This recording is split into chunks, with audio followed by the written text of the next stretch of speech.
Are we live? I think we are. I think it hit live.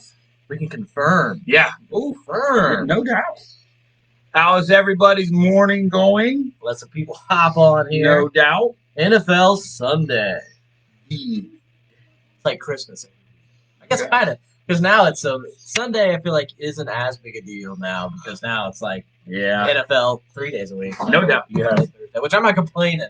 I'll take it. I tell you the truth. When we had Tuesday games, I was happy. Yeah, for sure. I'll take it every day of the week. Yeah, It's hard. I love the NFL. No doubt. Is this show? Yep. Oh yeah, cool. Yeah, there we go. I don't know if there's where are there comments? I don't know. Let me see. What's up, y'all? There Comment we go. moderation not set. I wonder if it'll be over here. I'm sure it'll pop. Yeah, we're trying a new setup this week, so that's what we're trying to just figure out the King song.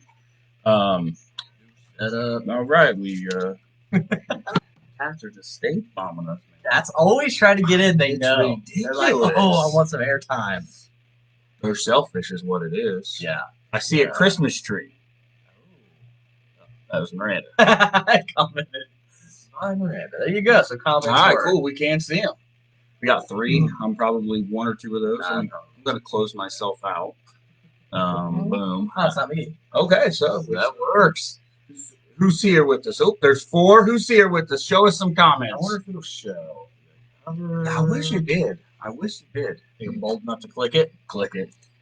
Oh. Was you impressed with Oh. Rutgers last night or disappointed in Ohio State's defense? What's up, Taylor? So watching the game, man, I'll be honest, 35-3 going into halftime, coming out of halftime. I think we just relaxed a little bit and it hit us with some trickery. Yeah. As equally impressed probably with Greg Schiano and what he's done with the offense.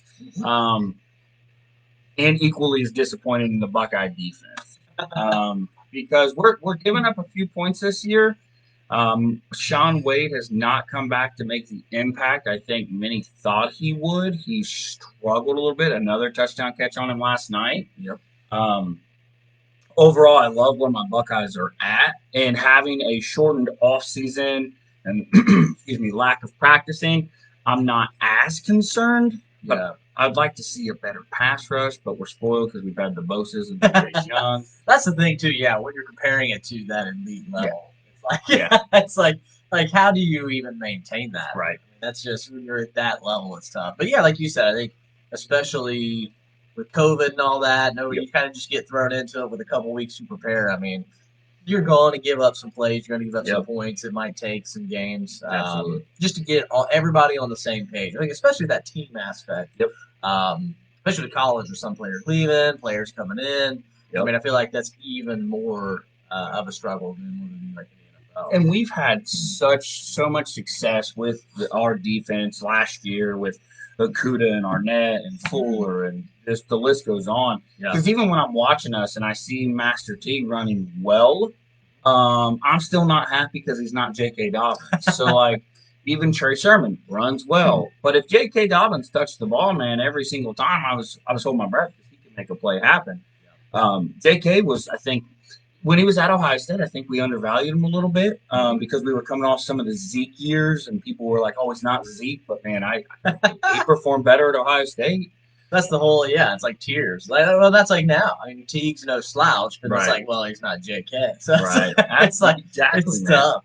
It's tough. But no, Taylor, I appreciate the question, brother. I look forward to seeing us get into some of these grittier games. I mean, Michigan State, stuff like that. It'll be like we don't have to worry about Michigan. Hey, we might really hang up 100 on that defense. Man, it might be. Yeah, it really might be 100 this year. Yeah. Especially the way they're. I hope, for my sake, this isn't the last of Harbaugh. But if you're at Michigan, this is the last of Harbaugh. You have to move on. Mike Hart's doing really well as an assistant coach. Go throw $10 million a year at Luke Fickell. Yeah. But if you're Luke Fickell, I don't know that you take it because you turned down Michigan State for top money. You're a loyalist. Here's my thought though, not to get too much on this. I think he's waiting for Ryan Day to leave. and I think he wants to come back for his second act at Ohio State because I think Ryan Day eventually looks at the pros because he was a pro coach before. He worked at San Fran. He worked at Philly. I could really see him, say Philly comes calling next year or so, or the year after that or so. Does Ryan Day think about the opportunity to go to the NFL? It's enticed everybody. Saban did it. Meyer hasn't done it yet. I don't know that he'll go to the pros to coach as much as the GM. Right. Yeah. So what do you think, man? What games do you just want to go to games this week you're excited about, or games to watch? Let's go. Let's just jump into some games we're excited to this week. Already you're saying that. I say the Seattle Buffalo game, I think will be interesting, especially from a fantasy perspective. A lot of guys who will. I mean, who you got? You got Lockett, Metcalf, DK, no Chris Carson. Wilson. Yeah, no Chris Carson. So they might even be in for a bigger role. Yep. Of course, you got Josh Allen. We were just talking about this. I didn't. Josh in there. Here you go, Josh. Sorry, guys, we didn't scroll down to see these comments. Yeah. Juice, we're getting ready to go in, like he's saying, about some Josh Allen. What's up, Jamie? What's up? Kane, figure I watch for a few minutes while this stacker charges. Bro, if you're at Kroger, you better not leave the back room. That thing will be gone. Yeah, exactly. So what did you think of the Notre Dame and Clemson final? Sorry, I didn't see these questions. I apologize. The double overtime game, Dabo Swinney blew it himself. You go into 2 overtimes, your best player is Travis Etienne, and he did not touch the ball once. But I also need to have a conversation with those referees that called that a fumble at the end of the game. The guy took 1 step and the ball got smacked out of his arms, and that's a fumble. Yeah. But my scoop and score last year, 10 steps later, don't even get me going. Yeah, that's a rough one. It's hard to judge Clemson off of that, and I don't think Clemson will drop far in the rankings because they didn't have Trevor Lawrence. Right. Trevor Lawrence is playing. That game's not. I don't think that game is close, to be honest. I think Trevor Lawrence puts the nail in the coffin in Notre Dame in the third quarter. I don't like Ian Book. I don't know how he's still a starting big college quarterback. I just don't think he's very good. Well, and that's the thing too. I think it's tough because you take Lawrence out and they become almost one-dimensional. Yeah. I mean, of course, you have Etienne, who's like, Etienne, or however you say it, who I think he's the all-time leading rusher. I believe that conference, which is impressive. Yes. So, yeah, obviously he's good. He can run the ball, but especially playing Ohio State's defense, if they can just bring the pass rush, know that they don't have to worry about that pass too much, tough to get anything going on the ground. Yep. You're almost at a point where you have to pass. Yep. I think if Trevor Lawrence is in that game, it looks a lot different. We'll see. Is it a timetable? Should be back next. I haven't seen the testing. It's like 5 days. Right. But I haven't seen every conference is different. Big Ten's 3 weeks. It's hard to keep track of. Yeah. There's not a uniform. This one's like 3 weeks. That one's like 5 days. Yep. And so that's the tough thing about college. There's no one set timeline for anybody with the whole COVID protocol. But yeah, I think that game looks a lot different than yeah, I agree. But Josh going in, they said we were just getting ready to go into Josh Allen and Seattle Buffalo game. I think this is Josh Allen's time to really show, is he that MVP caliber guy that we were talking about? Is he your top 5 quarterback? Right. Is he a top 5 quarterback? This is the test. I mean, you're 100%. Playing that soft Seattle D. Should be a high-scoring game. So this is it. If Josh Allen doesn't perform this week, I think you gotta bump him down. Agree. Hopefully he goes off and goes back to that. I mean, you were saying whether he's still what in touchdowns? He's still number 2 in the league in touchdowns. And yards. And hasn't had a great last 3 games. It's impressive what he did to start the year. Yeah. Josh Allen, though, man, this is a bad defense. Now they may have Jamal Adams back, which I do believe boosts it. But it's still a bad defense. Their cornerbacks are rough. I mean, you're going to be given the opportunity to throw the ball 400 times. You're going to have to throw the ball a lot to keep up with Russell Wilson. No Chris Carson, so DJ Dallas is a nice play this week. No Carlos Hyde. Then you've got Metcalf in the Tre'Davious White matchup. Let's see if Metcalf can take on that true lockdown cornerback and what he can do. This another Tyler Lockett 20-target game for 3,000 yards and 50 touchdowns. Well, that's where Cooper Kupp, I think it was last week, had 21 targets. Yeah, it was insane. 21 targets. They had 11 receptions. But man, that's a lot of looks. Yeah. But Josh Allen, first 4 weeks, fantasy football wise points 33, 46, 40, 32. And then the last 4 weeks, you got 20, 19, 18, 13. And he's not played great defenses in some of those. Yeah, I mean, there was Tennessee, KC, the Jets, and New England, especially the Jets. You think that'd be one. He threw the ball 43 times against the Jets, but did not throw. He broke over 300 yards, but no touchdowns. The yards were there, but not a rushing touchdown, not a passing touchdown. I don't get what's going on in Buffalo. I noticed last week they seemed to, I believe last week, could have been the week before.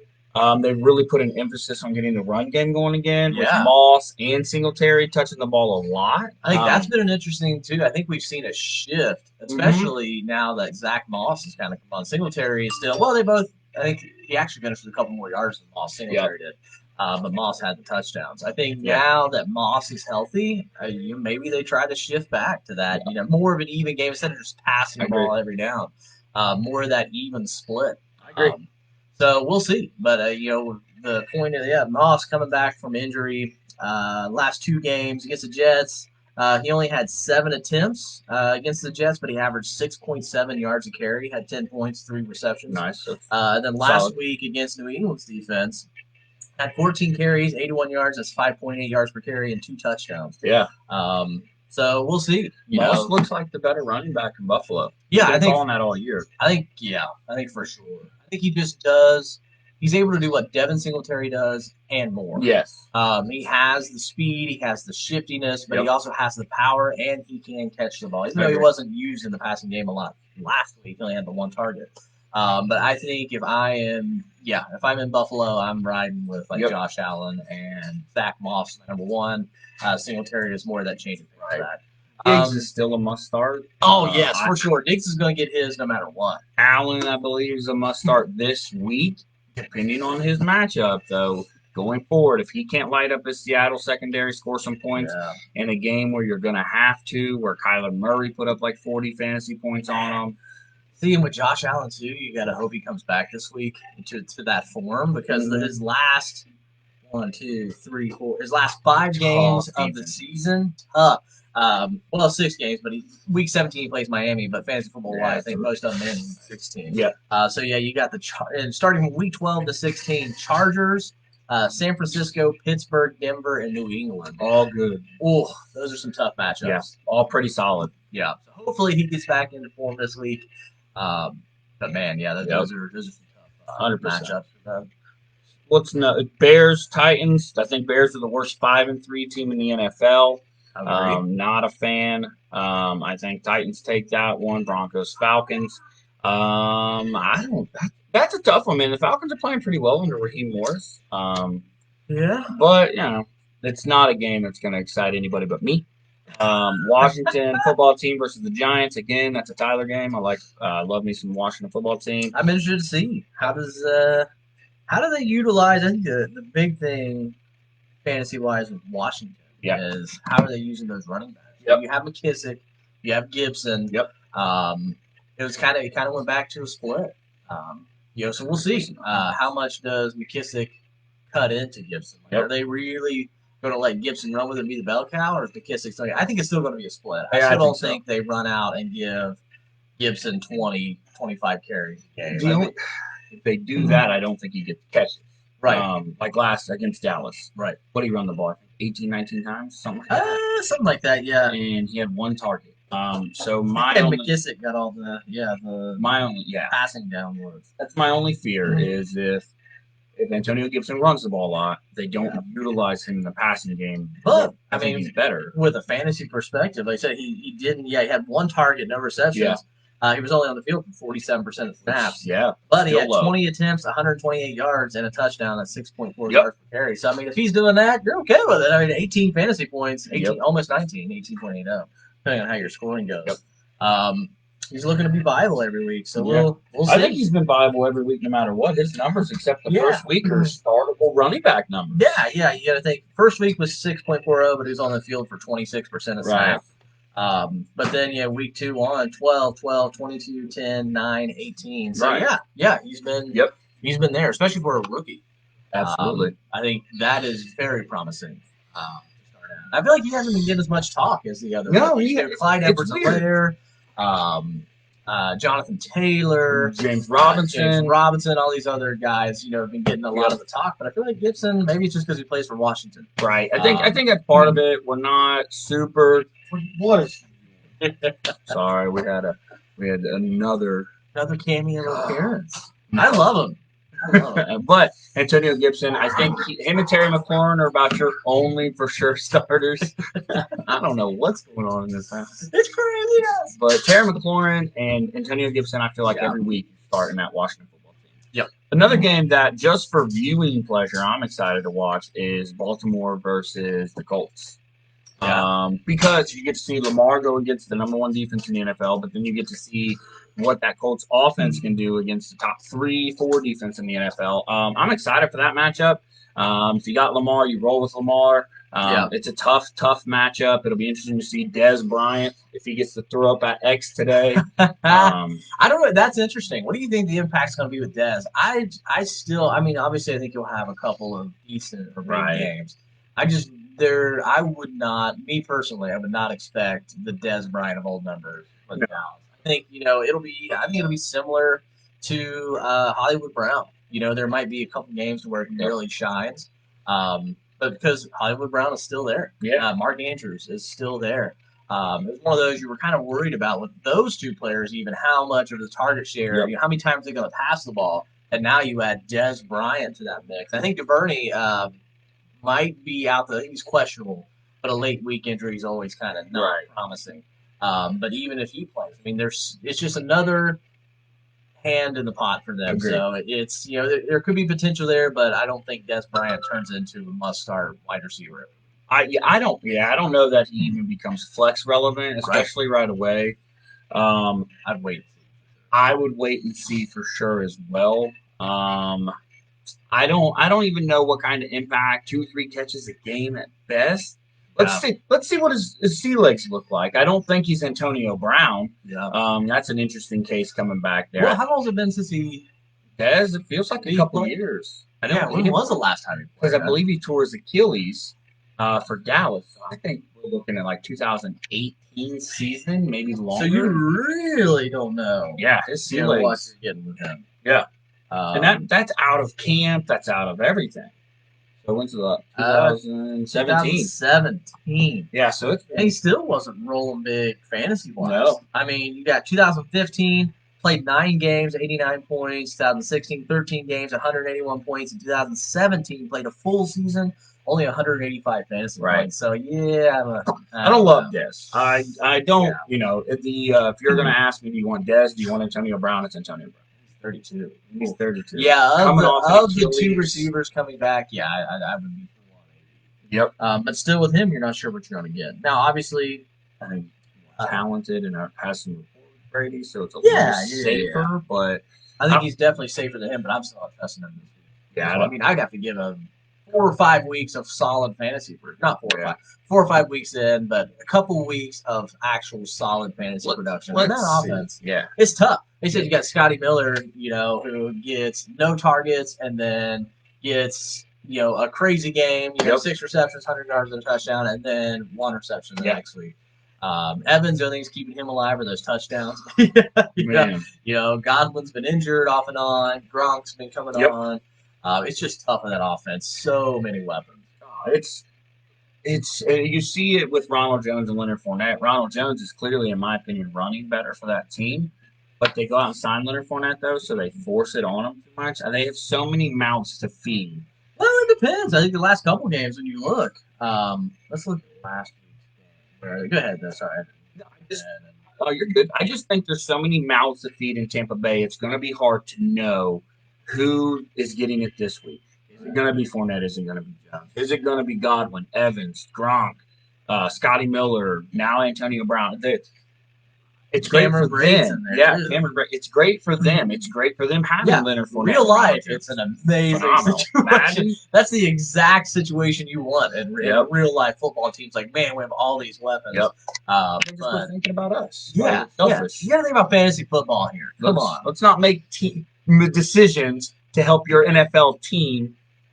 Luckily, I don't have any Buccaneers. Last week, though, they both, just not a great running performance against the Giants. Fournette and Jones both. Fournette averaged 3.5 yards per carry, Jones 3.3. Yeah. Fournette got twice as many carries, though, over twice as many, 15-7. And in the passing game, Jones got 4 targets, 4 receptions, but Fournette had 6 targets.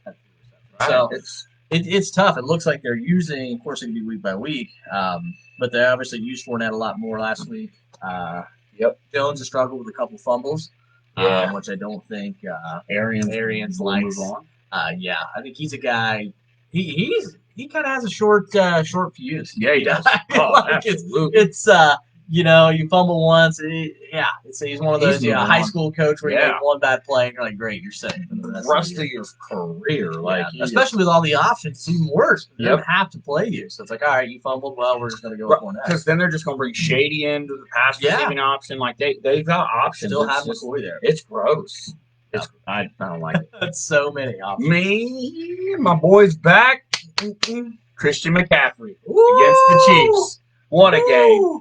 I'm excited to see what he's got. I appreciate Carolina's diligence with not rushing the high ankle sprain back, especially for a guy like him who's shifty, who cuts, and he's been trying to play for the past 2 to 3 weeks because he can go, but he's Christian McCaffrey, so he's going to tell you to wrap it, spit on it, shove it in the shoe, and go. My thing is, he better be truly 100%. Right. It's just not worth the risk to run that guy out there. That's my only fear. Obviously, he's going to get his, even like you said, we've said it multiple times, an 80% Christian McCaffrey is better than 98% of the backs in the league.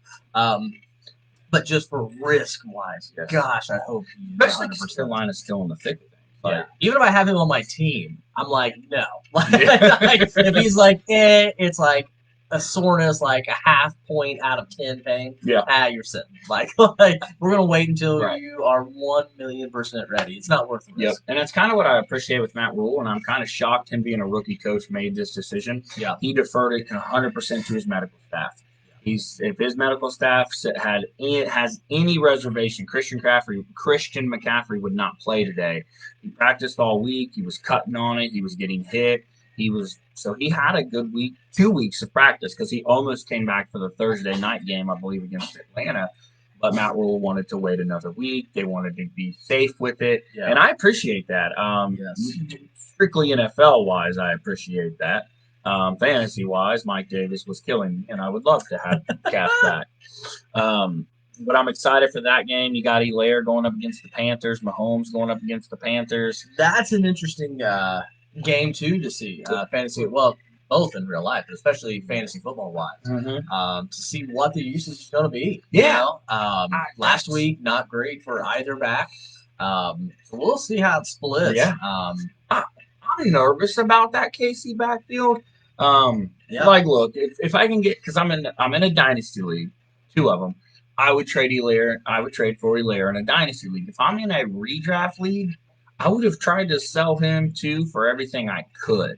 I really like Elaire's skill set, but since Bells came to town, it's even went down, their usage of him. And, I hope that it doesn't continue with this trend. Because you were up big on the Jets, so big you benched Mahomes. You were up 30-some points on Denver, and you still only gave him 8 carries. I don't know what the game plan is there. Andy Reid hasn't called me back yet. I'm still trying to figure it out for you guys. Come on, Andy, call me back. Yeah, man. And that's where I kind of, because I said I just sold on him in a dynasty league. I don't think that he is not going to be relevant. He's going to have obviously some great games. He's already had some really good games, but I think it's kind of like we were talking about with Tampa Bay. It's a situation of options. I mean. Look, not even just with passing wise, but even running wise. Mahomes can run the ball. You have Bell now. You have Williams and Thompson. McCall Hardman had a rushing touchdown. Like I said, Tyreek Hill can run the ball. I mean, there's so many options. And then, like I said, the passing game. It's just, I think it's going to be tough. I think Elaire has got those first 5-6 weeks with the most opportunity he's going to have. I think it's going to be hard for him. Carries. Yeah, I think it's going to be hard for him to maintain that. Even I think it's either he maintains that or even drops back. I think it's more likely that it drops back. Yeah. But hopefully for fantasy wise that they get him more involved. Right. But just through those weeks, I think if there was a time for them to really smash the run, it was then. Yeah. I think the rest of the season it's going to be tough. Especially because they gave him opportunities on the goal line. They gave him the short yard touches early. Yeah. I mean, that first game, he had almost as many goal line carries as they did the entire last season. Right. And then just something's changed. I don't know. It's is there an underlying reason?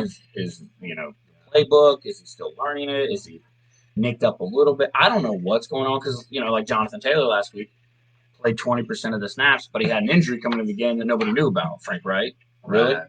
But it's just I don't want to give up on any of these rookie backs. Right. Dobbins showed out last week against the Steelers. I think Dobbins is legit if they give him the touches. Yep. I think it's been like that all season. Like, give that kid the ball. Agree, 100%. It's helped him so much that Ingram's been gone. But, I mean, clearly, if I had to pick an NFL team between Mark Ingram and J.K. Dobbins right now, I'm picking J.K. Dobbins. Oh, my goodness. Like, Mark Ingram, of course, has had a great career. But right now, you line them up, have them run the same route, have them run the same run play. Like, J.K. Dobbins is going to outshine Mark Ingram 100%. All day long. Yeah, I think J.K. is a stud.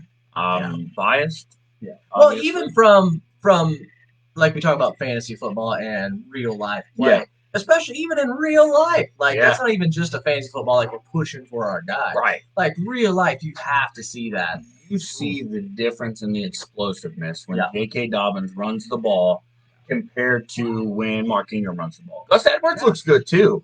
But J.K. gets the ball. His balance is incredible. His shiftiness is next level stuff. I really like J.K. J.K., if he gets that starting role, I think that makes Baltimore that much better, because that gives them, in my opinion, a home run hitter at running back. That's exactly. My brain was seriously just about to go to the home run hitter turn. Yeah. Because when you got with Ingram and Edwards, they're both very competent. Yes. Excuse me. Woo!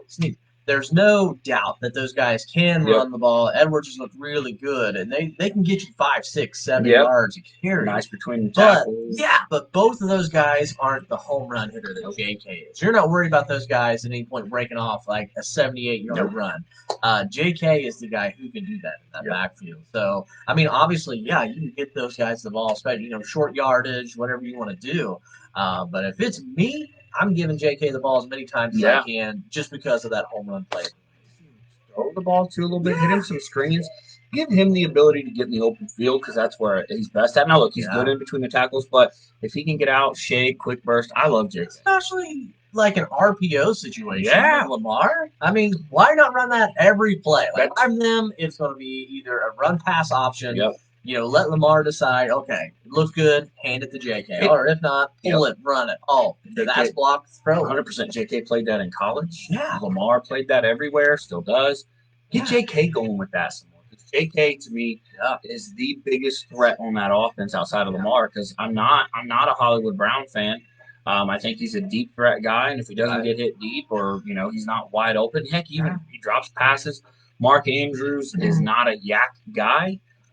He is a catch it in a spot and get tackled guy. I had somebody arguing with me the other day that he was as good as Kelsey and as good as Kittle. That he'll be on their level next year. Well, 2040 is going to come, and we're never going to have that discussion. He's just not there. And again, like you mentioned that, all of those guys would benefit more from that run-pass option. Yeah. Bring the linebackers in, get the defense thinking it's going to be a run. 100%. And then they break open.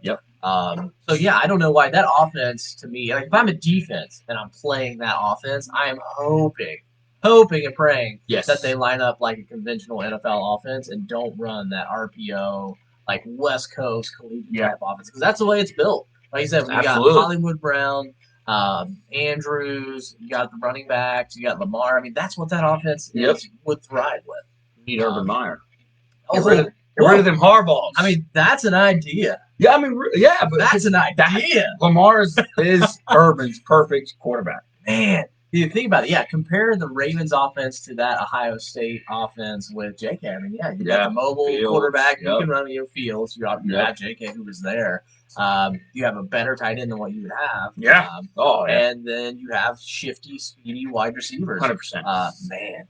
100%. That's an idea. Hey, I'm throwing them out there. Baltimore. I'm about to pay you some You're Urban going to see Meyer. our videos. I'll bring you If with Urban me. Meyer goes to Baltimore, Ooh. I might be a Baltimore Ravens fan. I mean, J.K. Dobbins, you got Urban there. Like, yeah. I'm throwing that out there. That's a fantasy want right there. Yeah. I was excited when Urban almost came to coach my Washington football team. Now, there's so many rumors, though, and just I know this is off topic, of Urban to USC, Urban to Texas. Yeah. I hope not. I love watching Urban in the broadcast booth, and I want him to forever be a Buckeye. So if he leaves the broadcasting booth and goes elsewhere, I would be a little upset. I say Baltimore. I'm excited about it. I didn't even think about it, but yeah, Urban Meyer in Baltimore. Right. With that offense. Yep. Wow. Because I'm just saying. Wow. I like it. If I'm Baltimore, I'm calling Urban every day. Hey, Baltimore, like, hey, co-signing this idea. Yeah. Hey, just seeing what you're doing.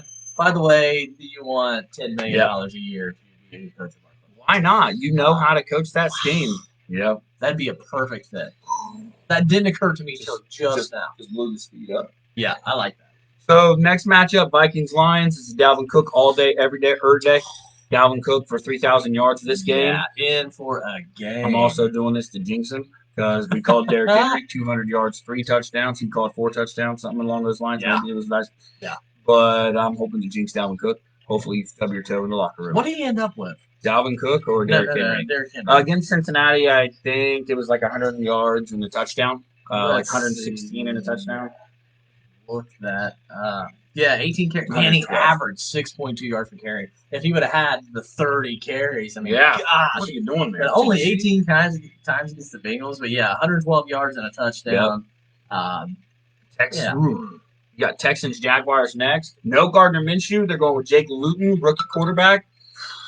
Yeah, well, how does that play out, man? Yeah, I don't know. That's been a tough offense besides the guy who we wouldn't even think. James Robinson has been the bright spot.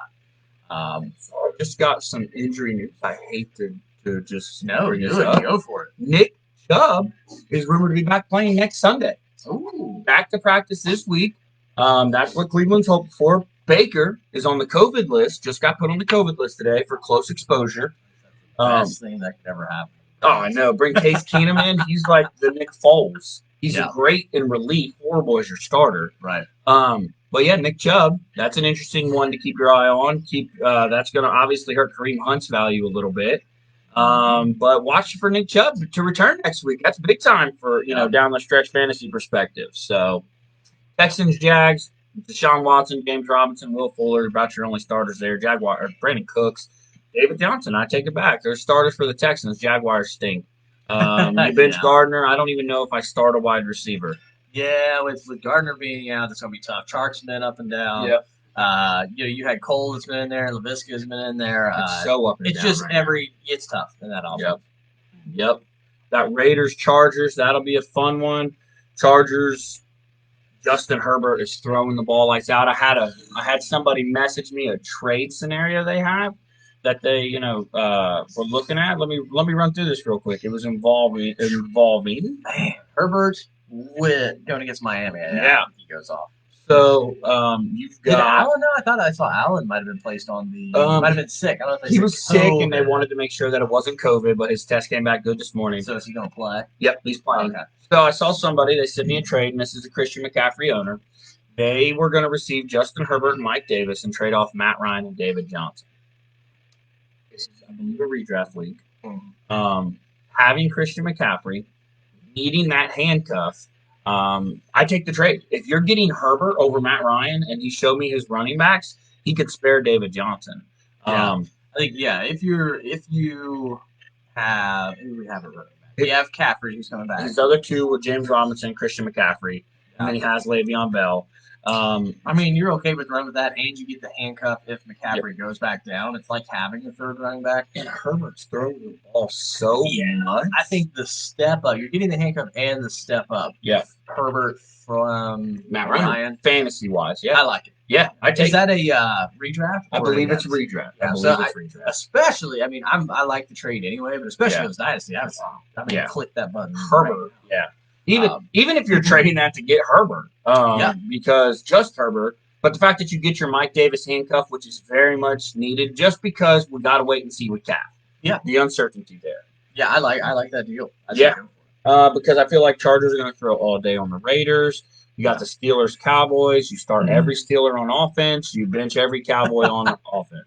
Yeah, start the whole Pittsburgh offense, bench the whole Dallas offense. I mean, Zeke is looking to play now. They are going to test him out before the game, see how the hammy does. So that's one to watch. If you got Tony Pollard and Zeke doesn't play, I don't know that I tell you to fire him up. I don't know.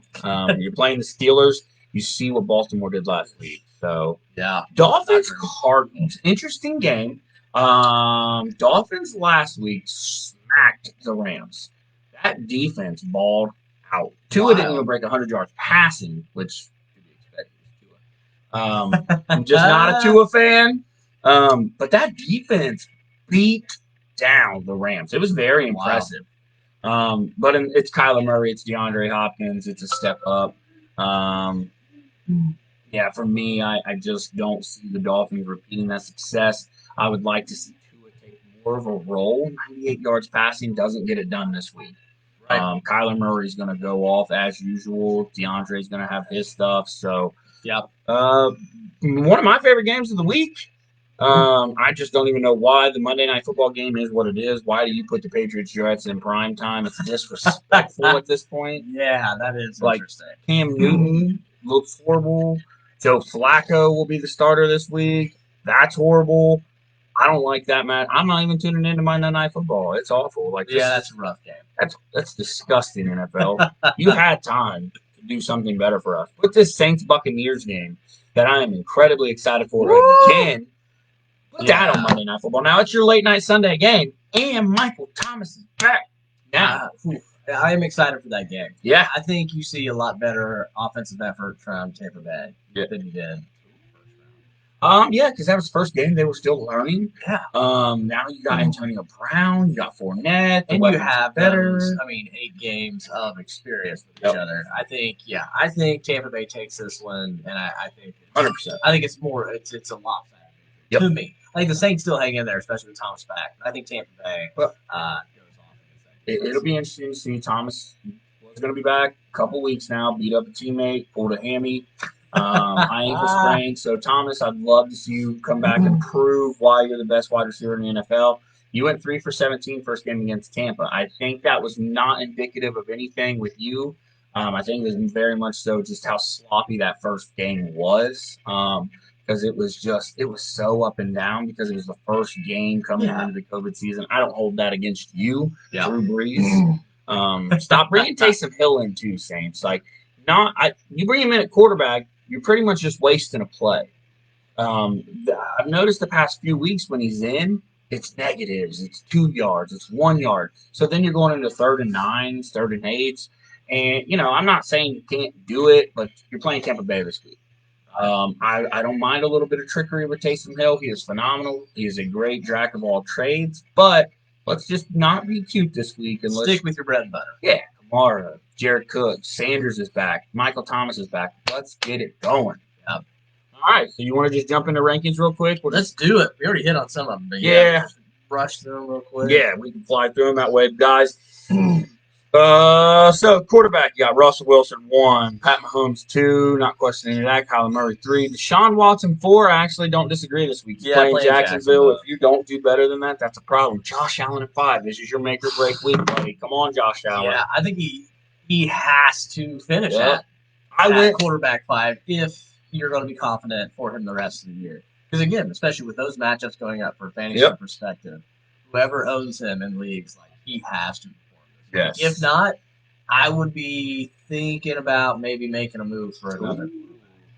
Just to, like I said, it could easily just be what they're calling right now, the scheme they're calling. Right. Now, dynasty-wise, I still believe Josh Allen has good value, but if you're in a redraft league, I'm a little bit worried if Josh Allen doesn't perform big against Seattle, seeing what Dak did, what Kyler did, what every team's done that's played them. Keep your eye on that one. Josh Allen at 5, I like because of the defensive matchup, but if he doesn't perform to that level, there's some concern. I'm a little nervous. Yeah, I'm concerned. Now, if he goes off, okay, yeah, there's hope. But yeah, if he gets, say, from a fantasy perspective, 20 points or less, like he's been getting, I really am. I'm looking to maybe go out and get like a Herbert, somebody that you could get. Yeah. I want 30 this week. It's a bad defense. Yeah, and they're going to have to pass the ball to stay in it because again, that Seattle offense is, I think, going to go off. I love like they always do. So yeah, this is the test. Yeah. This is we talked about it. What we were talking about. Is Buffalo legit? This is the test of the season. You're still winning, but you're not going to fantasy perspective. Yes, Josh Allen. Truth is, though, you're not beating the Chiefs. You're not going to beat Baltimore. You're not going to beat the upper echelon of the AFC or NFC if Josh Allen isn't getting you 30, 40 fantasy points a game. And that's just the way it is. Yeah. Herbert is 6. I don't hate. Honestly, Herbert's playing phenomenal football. I like him as a top 10 quarterback. Brady at 7. That one to me will be iffy just because New Orleans defense is up and down. I don't hate him there, but that's a wait and see. God, he's got so many weapons. Yeah, I think he's around there. Yeah. I think his potential to be either way. His potential to fall below that, potential to be above that. Right. I like him at the 7. I think that's fair. That's fair. Yeah, I don't hate it. Not at the top of the top 10, but not out of the top 10. I like the 7-8 range there for this week. Got Big Ben at 8 against Dallas. I mean, it's Dallas. That feels low, though. I feel like he could be top 5. Yeah. I think the only throw a lot. That's the thing. I think the only thing that hurts him is if they go up by 38 points in the first half. I mean, they're gonna run the ball out with maybe a big James Conner day. Yeah, could be huge James Conner day. Benny Snell. So got Lamar Jackson at 9. Kind of worried about that because against Colts. Is legit. I don't know, man. I don't know. I'm not gonna call BS just yet on Lamar Jackson.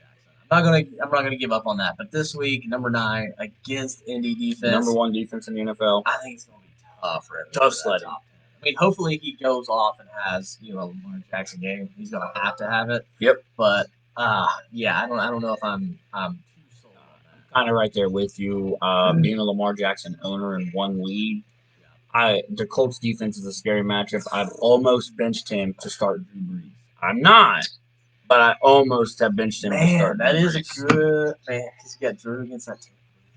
Tampa Bay D has been quietly, deceptively very good. Yeah, a lot better than last season. And as soon as I decide to bench Lamar, he's going to go off for 55,000 points. That is a tough one. I wouldn't blame you either way. Right. I think with whatever decision you go there, I think they're both. So Matthew Stafford at 11, he's off the COVID list. I like him this week. Against Minnesota. I think he can get that. Tannehill at 13 against Chicago. That's kind of up in the air. They're quietly a good D too. I mean, you expect it out of them. Cam Newton at 14. No.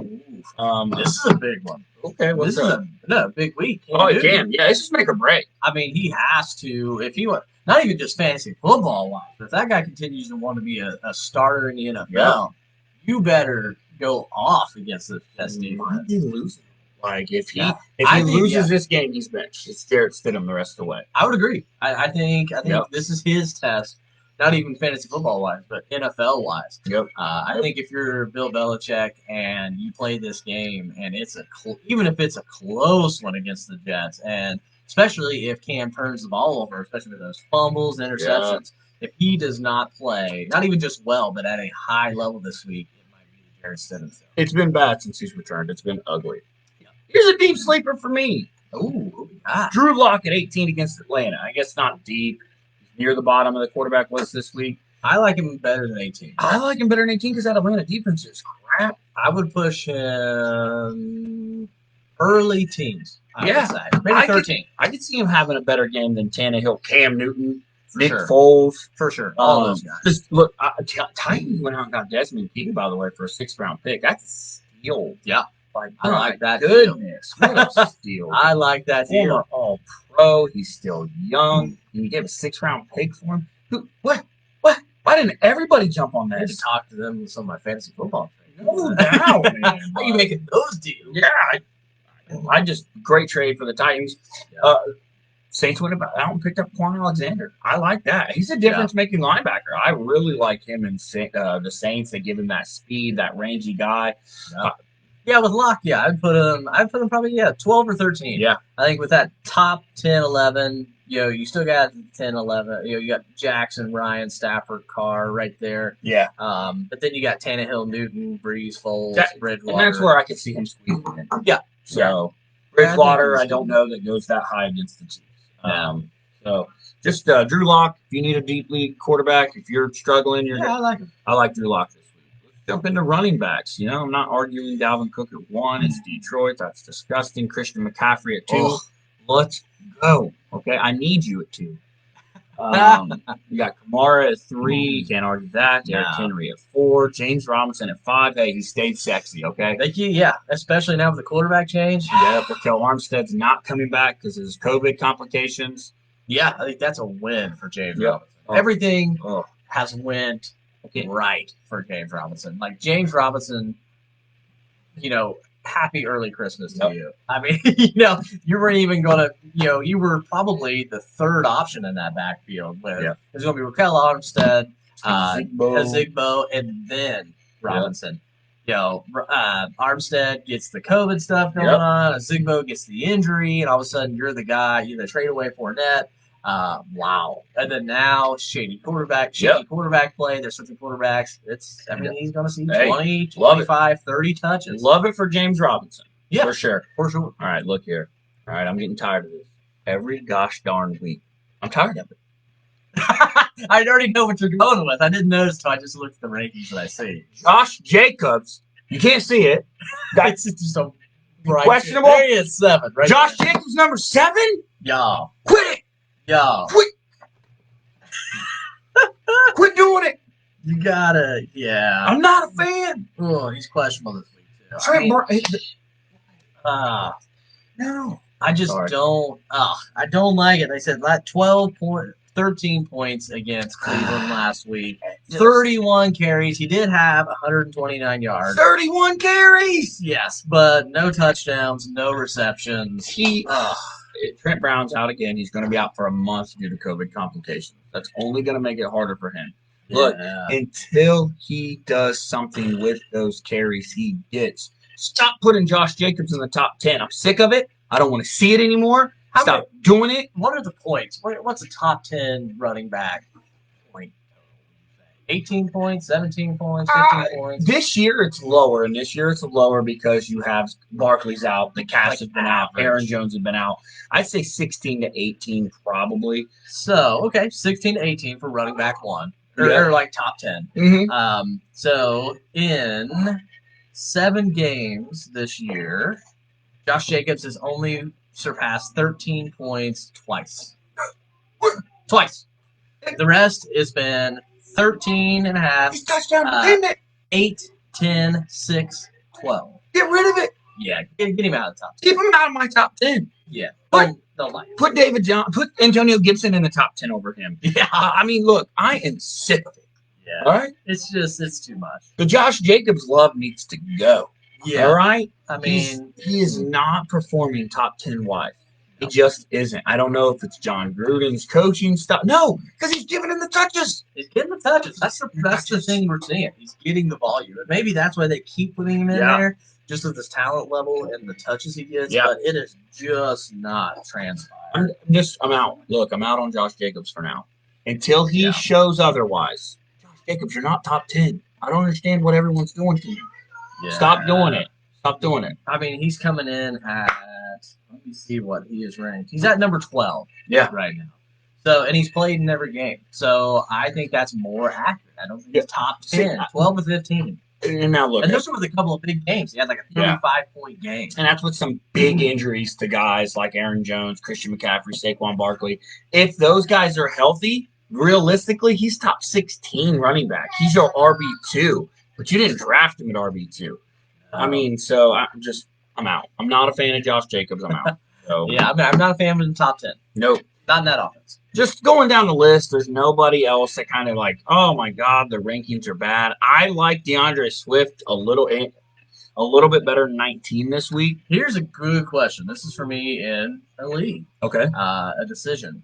Do you want, because DeAndre Swift has been a little bit shaky. Yeah. Last week, what did he put up last week? was not good. 5 points. Of course, he did play Indy's defense, though, Right. so we got that. Tough defense. So now he's playing against Minnesota. What do you think? You got DeAndre Swift. This is an actual scenario. Okay. Against Minnesota's defense. Okay. Or you got John Brown coming back. This is for a second flex option. So yeah, John Brown coming in. He's playing Seattle, which is a terrible, not terrible, but not a great pass defense. Yeah. And they're gonna have to throw the ball a lot. What do you think? I mean, last week, he played New England. He was on the field for 82% of snaps, but he was still dealing with that knee injury. They say he's healthy now. I started John Brown last week, and I got burnt. I still won, but I got burnt. He did not put up near the points I thought he was going to be honest. John Brown or DeAndre Swift? I like DeAndre Swift's ceiling. Yeah. And the fact that I feel like he could be safer against that Minnesota defense. Yeah. But John Brown, early in the season, when Josh Allen was at his best, John Brown was on fire. For the first 2 games, before he got injured. Yeah. 19 points and 18.2 points. Yeah. 10 targets and 6 targets. What did he get last week? How many targets last week? Like 3? He only got 2 targets, 1 reception last week. Nice. And that was on 82% of snaps. 1, they were playing New England defense. Josh Allen didn't look good. And then 2, who knows how healthy he really is. He's practiced fully in the last 5 days. So me, it's just tough. I like John Brown if healthy.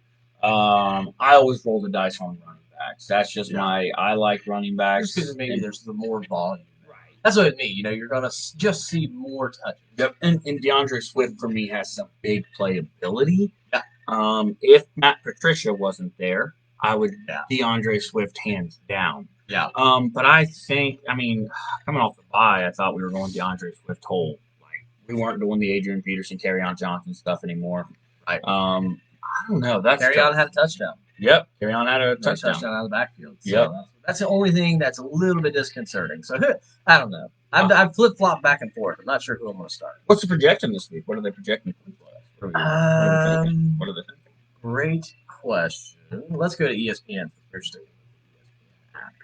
Go to my team. So they're projecting a lot higher for Swift. So John Brown, actually Seattle, I think, has given up the most points to wide receivers in 30 seconds. So that's my thing. It's like, all right, you've given up the most points to wide receivers.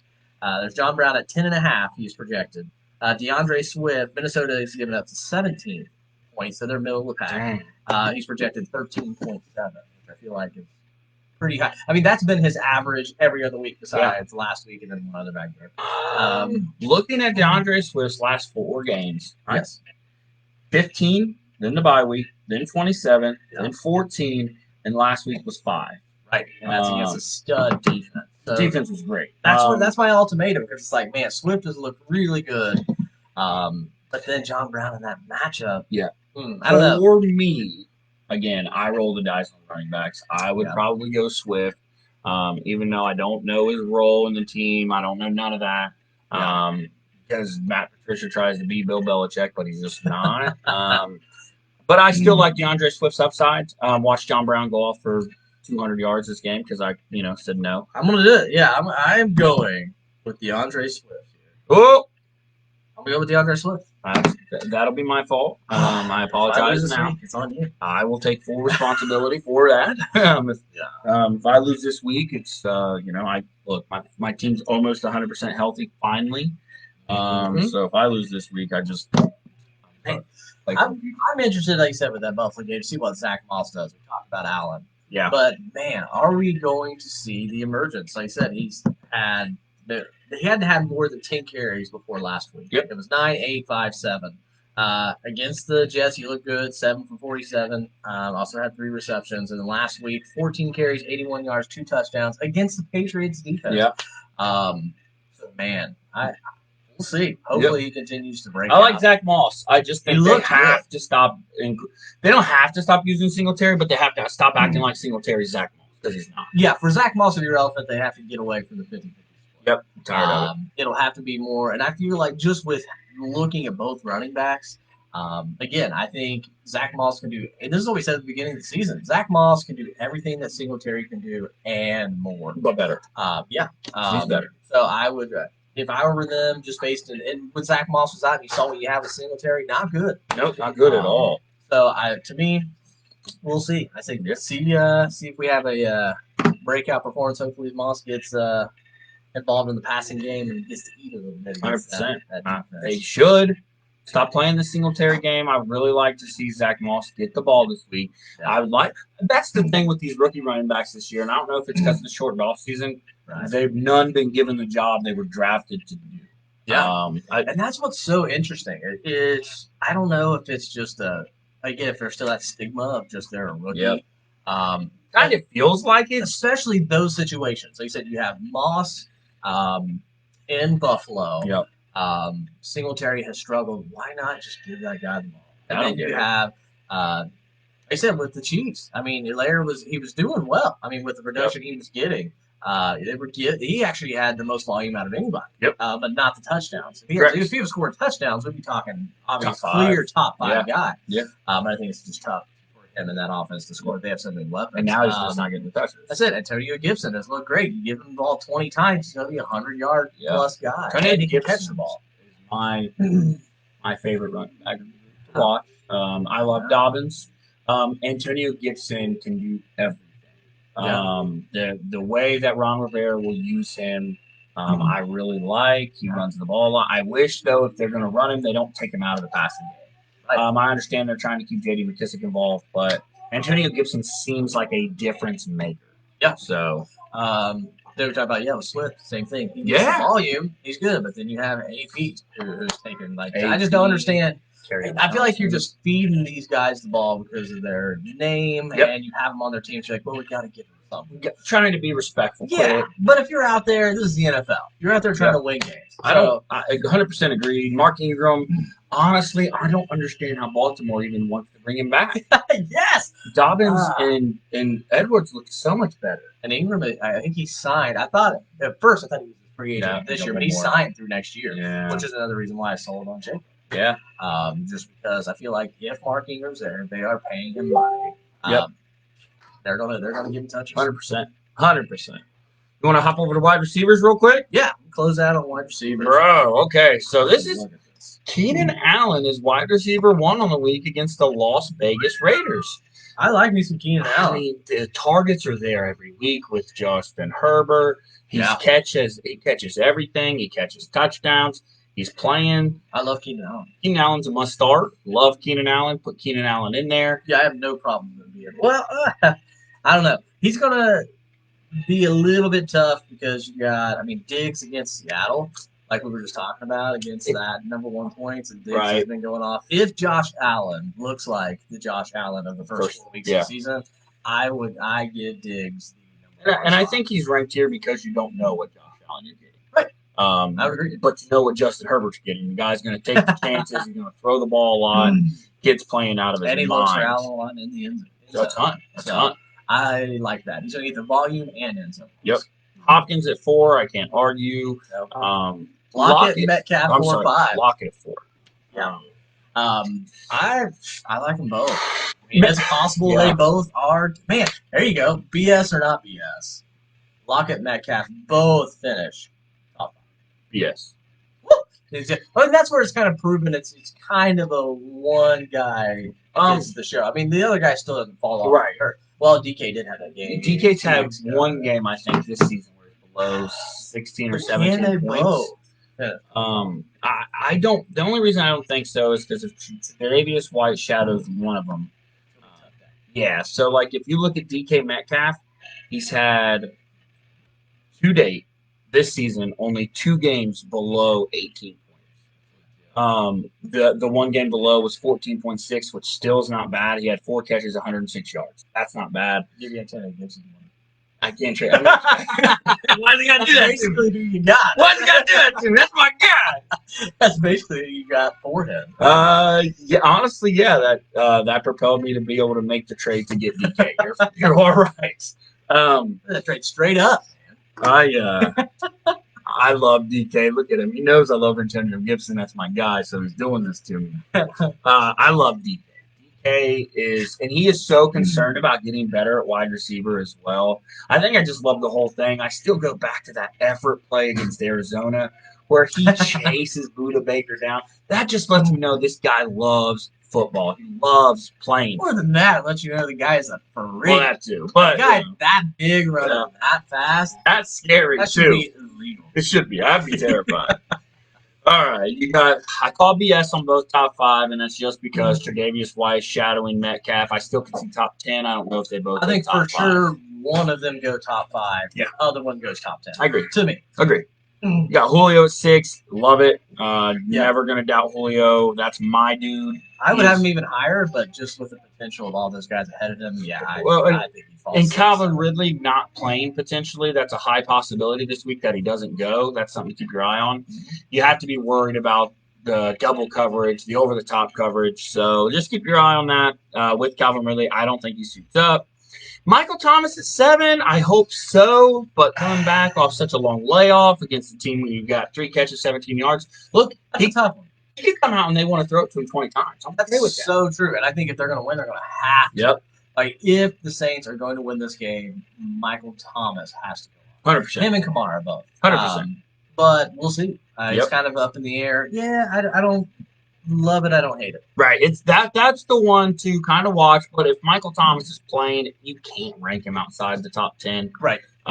You got Tyreek Hill at 8 against Carolina. Again, not a bad. I don't hate it. Yeah. I think Allen Robinson at 9. I can't. It's the Titans. They don't have a true cornerback. When they let Logan Ryan walk. Desmond King will be interesting if he plays in safety or corner, or if he plays this week. Adam Thielen at 10. Again, there's nothing on this list. I think they did pretty well. Yeah, this is the first time. I mean, there's no Josh Jacobs. Yeah, Godwin 14, AJ Brown at 15 against Chicago. Terry McLaurin 13. Crowder, Moore, Jefferson at 18. They're playing Detroit. I like it. Deontay Johnson. That's one I would put higher. Yeah, I think the problem is he gets nicked up every single week. Yeah, they are. Sorry. Yeah. But with Deontay Johnson, if he stayed healthy, but Big Ben has yet to hone in on that one guy. You think Johnson this week, then you think Claypool, and then Juju goes off.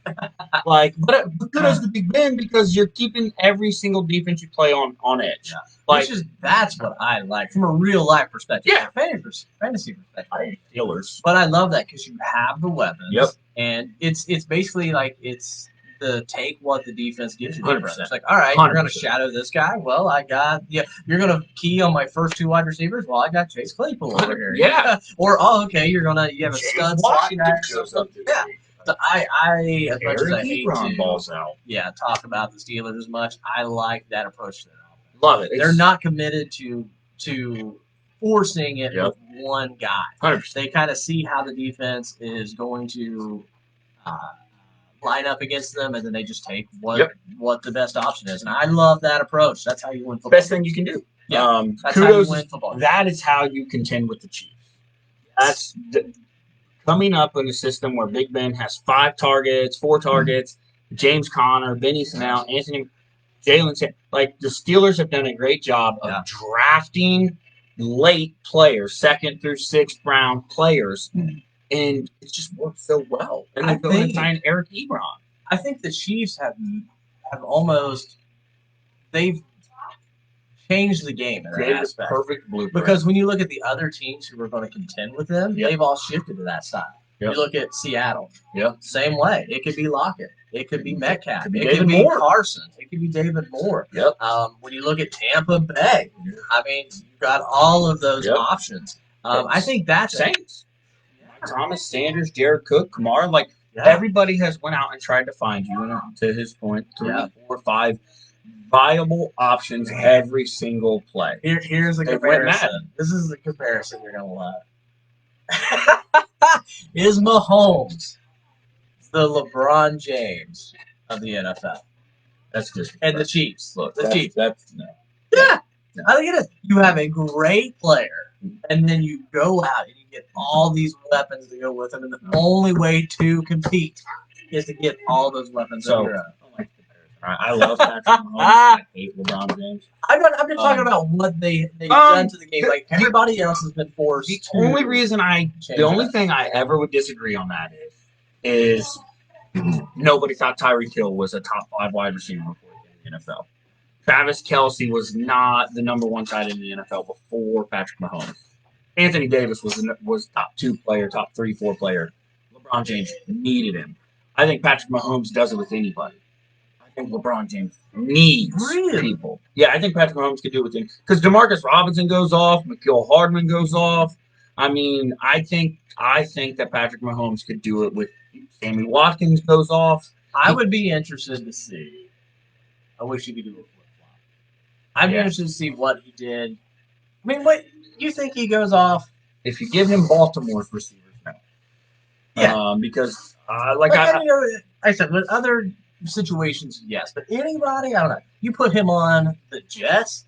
I mean, Rashad Perriman, Jamison Crowder, Denzel Mims. But I don't think they're not know at this point. I don't think they're that. But, I think that Lamar makes everybody, or not Lamar, excuse me, Patrick Mahomes makes everybody better. Who does that sound? No, I don't think LeBron makes everybody better. I don't. I think LeBron, and now we're getting, what? Okay, we'll go. I'll go at it. I think LeBron needs somebody who can carry LeBron. There is not a situation where I've ever seen a game where Patrick Mahomes is carried by other people. Even in the Super Bowl, he had a shaky first half, and then Patrick Mahomes flipped that switch and did it all by himself. I can't get behind myself. He just throw the ball to somebody. He didn't just run the ball every play. He just put 1,000 quarterbacks on his team, and they're not Patrick Mahomes. I don't know about that. Because I think he made Tyreek Hill who he is. So even if you put Alex Smith and prime Alex Smith back on this team, Tyreek Hill is not as good as he is because Alex Smith couldn't hit him deep. Yeah, but what I would say is, I think Clyde Edwards-Helaire turns into Kareem Hunt at that point. Then, ooh, I just don't know that Andy Reid does that. I think that's why they go get Bell.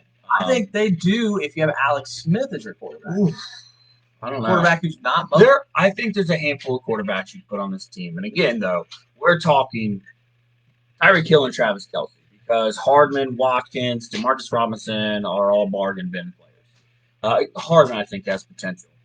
But if you put Aaron Rodgers on this team, he's doing it. Yeah. If you put Justin Herbert, Justin Herbert, I think he's just as successful. No, man, his weapons there: Hunter Henry, Keenan Allen, Mike Williams. Keenan Allen, and Mike Williams. I think he's just as successful. I don't think so. Austin Eckler's better than Helaire. Austin Eckler hasn't been playing. Just exactly, and they're losing. They're losing. He needs pieces. Mahomes will play with whatever running back you put in there. Williams, McCoy, Thompson, now Helaire. I think Mahomes. I think he's selling Mahomes short. I'm not saying he's bad, but were they this good before Mahomes was a starter? No. Were they winning Super Bowls? Nope. You had Deshaun Watson with Will Fuller. DeAndre Hopkins, you had him weapons. They weren't winning Super Bowls. That's what I'm saying. But you gotta put. I'm just talking about the hypothetical situation. You put somebody else in that system. I think they'll still be good, but I don't think they're Patrick Mahomes good. It's tough. It's gonna be hard. You'll never know. I would love to see Patrick Mahomes go to the different team. Just to see. Just to see. He locked up for life. It's never going to happen. He's locked up for life. That's smart. That's an interesting argument. The only reason I was having this argument with somebody who was like, imagine Joe Burrow with Lamar Jackson's line, and Lamar Jackson's line isn't even good. And then I'm like, well, give Lamar Jackson the receiving weapons in Cincinnati. Like the receiving weapons in Cincinnati and the running back situation. Right. Because it's Joe Mixon and it's more established, is better than what Lamar Jackson works with. So it's hard because the hypotheticals will always be there. Yeah. And the debate will always be there. It'll be the same thing like, if you put Jerry Rice on anybody's team with Joe Montana, other than Montana and Young, he's still going to be Jerry Rice. Yeah. Well, with that argument, we kind of transitioned because we got to be who to be. But I'm talking about Mahomes changed in the Chiefs, changed the NFL. Yeah, 100%. Because of that offense and all the weapons they have. I've seen all these other, instead of just be like used to back in the day, you could get it done with a really good quarterback and a really good wide receiver. You didn't even need it. You just needed a really good defense. Well, you saw back in the day. Baltimore. Yeah. Like just run with the defense, offense, man, it could be okay. Yep. But now, there is no way you're going to overcome the Chiefs unless you have an offense built like an 100%. offense to keep up, to where it could be any one of 4 different wide receivers and a tight end and 3 running backs. No, so that's what I was saying. I agree. To where I agree with you had to be that way in the NBA as well. The way to overcome LeBron, i.e., the Celtics or Golden State Warriors. Golden State. Is you got to have all of those guys. You don't have to go out and get the best of the best. Golden State won before they had KD. Why not? But look who they had. With KD. They had Draymond Green. Look first. How we transitioned. Draymond Green is terrible. Oh, I hate Draymond. Draymond Green is the best benefit though is the mental game. Yeah, 100%. That shakes LeBron. Needed him in that. They beat Cleveland again when they're up 3-1 if Draymond doesn't get suspended. I could agree with that because he had that team shook mentally. That I agree with you. That's it. And it helps that he gets some rebounds and plays defense. But yeah, his biggest thing he brought to the game was mental. Now I will be honest. Like, okay, I'm a LeBron hater. I think he's a phenomenal basketball player. It is a fair comparison. Right. You give Mahomes 1 star and he's a stud. Where I do believe though Mahomes could play with 1 stud and be successful. Where other guys are going to need 2 or 3 to still overcome what the Chiefs do. Well, that you're talking about like Super Bowls and stuff as well, but I'm talking about like even just individual player performance. Yeah. Like, LeBron, I said he needed to win a championship, but even if not, he's still going to be in the MVP talk. Yeah. Like, you put LeBron on a team of nobody, and they might not win the championship, but he's going to be top 3 MVP. So, I mean, if we're still going like fantasy relevance, okay, I'll give you that argument. Yeah. I'm talking about the force. Like, you can't just put Matthew Stafford on that team, and I still think they'd go off. Like, you're talking about the Green Bay. Like, Green Bay is a great team. And, they have the Adams, and they have Jones, and they have Rodgers. Yeah. But, man, I just don't understand from that team why they haven't, why they didn't go out and get Will Fuller. Yeah, which I like Will Fuller if he stays healthy. They went out. They could not agree. It was a second-day draft pick, so it would have been a second-round pick or a third-round pick. And the ownership could not agree on it because they felt like that was too high of a pick to go when they weren't sure they could win a Super Bowl this year. If you're Green Bay and you think that Aaron Rodgers can't win you a Super Bowl this year, you're mistaken. But that's why you drafted Jordan Love, I suppose, because you think he can win you a Super Bowl. You could if you go out and you get him those weapons to help him compete with the Chiefs. Fuller, that's directly like the path. It's like, okay, we have this great team. We have a stud running back, stud quarterback, 1 stud wide receiver. You see the difference in organizational mindsets when you have the Saints go out and trade for Quan Alexander to ensure that defense. Like, they sign Emmanuel Sanders. Like, that would have been a great signing for Green Bay. And you've got the Titans go out and get Desmond King. They lock up Tannehill. I mean, they draft A.J. Brown. Like, you just see the difference with organizational structure when you're drafting to replace Aaron Rodgers and Aaron Jones. You're disrespectful, Green Bay. That's what you are, because you have 2 top 5 positional talents. Well, you have 3 because Devontae Adams, Aaron Jones, and Aaron Rodgers. You don't need to be drafting a replacement. No. You need to be drafting Patrick Queen. You need to be drafting... Or get that, like you said, even if you're moving that pick to get an already established weapon for Aaron Rodgers on offense. Will Fuller, man, would have been phenomenal stretching the field. So that's hopefully they do better now. But that's what I'm saying. Yeah, that's just you can't bank on just those 3 players to get you to the Super Bowl like you could. In years past. But now it's just tough. The level that the Chiefs have rose to, you have to have that completeness of your offense and the completeness of your whole team to really try to compete for it. You can still be successful. But if you're trying to win the championship, you have to make those moves like Tampa Bay is doing. And I think you need more pieces than what Patrick Mahomes has available because of his ability to throw the ball. Because I won't question that, yes, you could probably put other guys that be in there successful with Andy Reid and those Chiefs. Right. Patrick Mahomes brings a different versatility to that offense that not everyone could. Right. So that's why you see other teams like the Saints, like the Buccaneers, like Seattle, who make sure they have 2, 3, 4, 5 options because you're going to need it. And I love it. The NFL is more exciting because of it. I mean, you see Arizona go out and throw. Well, they didn't throw nothing at DeAndre. They could have gave a bag of Cheez-Its to Bill O'Brien. Man, if Bill O'Brien was still in Houston, that'd have been a 7th round pick. in 3 years for Will Fuller. Yeah. Green Bay should be mad. Yeah, they should be mad. They should have bought high or bought low. Yeah, no doubt. So that was fun. I like that. I like that discussion. I like that. Yeah, that's just interesting. But even like you said, I think that we're talking about LeBron. Yeah, but it was fun. It's fun comparison. Yeah, he is the LeBron James of the NBA. He forced a change in the NFL.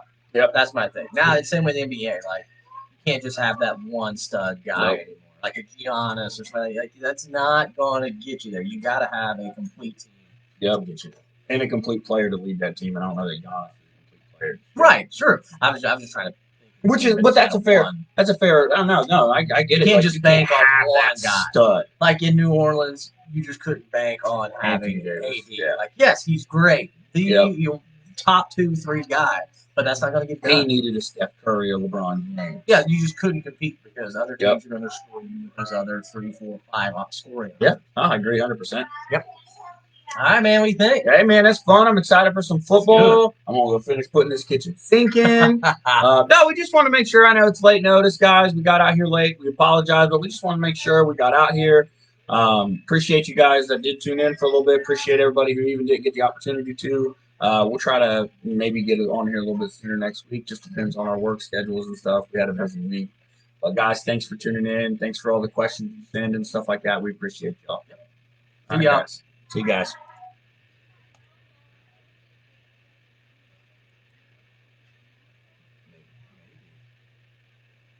Oh.